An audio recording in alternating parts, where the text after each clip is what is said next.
Ridley, a pleasure to talk to you. What a culmination. We followed you through the entire series. Book 7 is now out, and it takes place in Disneyland.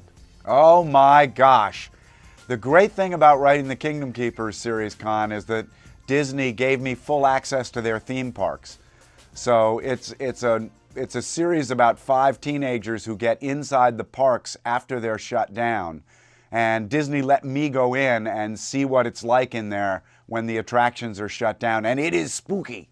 And I've been able to do that multiple times. And now that the series is wrapping up in Disneyland, I've done a bunch of the research junkets into Disneyland, and it's just as spooky as Disney World. So it's been a blast.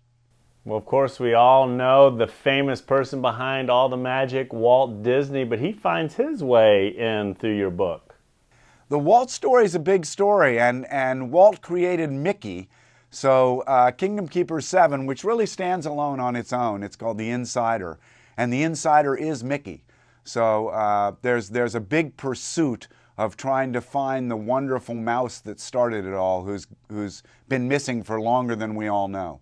Now that you look back upon it, 7 books in your series, the final one is out. What does it mean to you? It's been a really terrific journey to learn all about the parks backstage and be a part of this company. To put 5 kids, I've got 2 of my own, into that world and put them in high adventure with high stakes and getting into the relationships of the teen years and how fragile and crazy they can be. It's really been an epic journey for me, and I never wanted it to just sort of fade away into nothingness, so I wanted to write it in a tight beginning, middle, and end. And The Insider is the end, but it can also be the beginning in that it is a standalone. But it's really fun to have taken it through this big epic journey.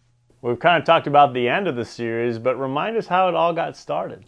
You know, I was leaving Disney World's Magic Kingdom one night with 60,000 other people after the fireworks, and none of the characters were leaving the park with us.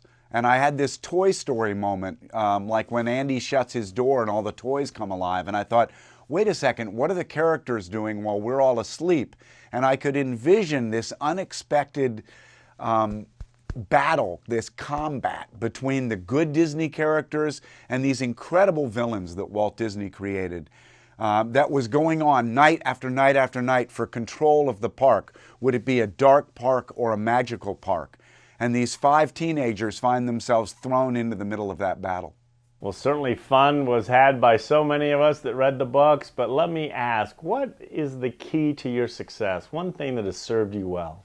You know, I think a hard work ethic. I write 10 to 11 hours a day. And just believing that people want fun stories that engage you, that's food for me. So I get up every morning and I know people want to read fun stories, and it's very difficult to write these. I rewrite these novels 5 and 6 times. So it's a ton of work, but I feel like it's worthwhile in the end because I get these terrific, marvelous letters from young readers saying, I love your books and I read them 9 times. And that's made the Kingdom Keepers really worthwhile. Well, congratulations again. Thank you for the passion you put into this project. We will enjoy it for years to come. Thanks so much, Ridley. Thanks, Con. I'll be in Atlanta soon signing the books.